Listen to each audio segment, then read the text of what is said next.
事不是堆叠情节，而是安排改变。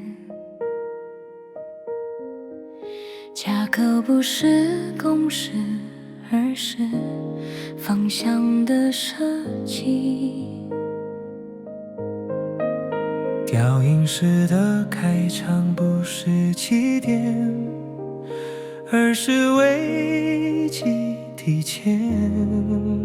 听枪指向的画面，留下疑问。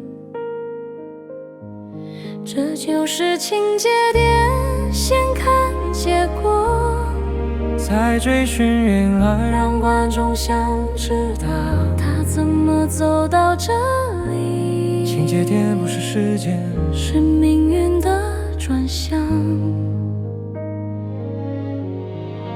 比赛失利，选择伪装使命，因果清楚展开，看不见世界，却看见黑暗。主题悄悄浮现，直接交代动机，间接呈现价值。叙事方式本身就是结构，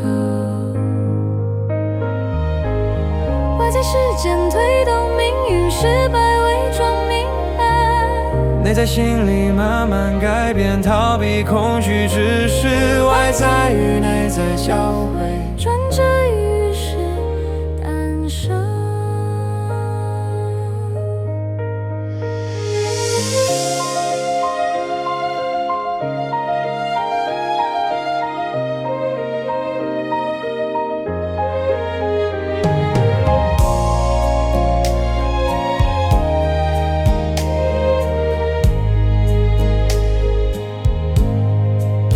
主题不是口号，而是因果的结果。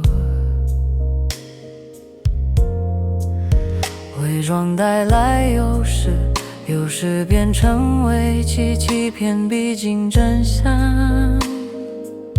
当结构完成冲突，价值自然浮现。倒叙开场，留下悬念，因果推进走向改变。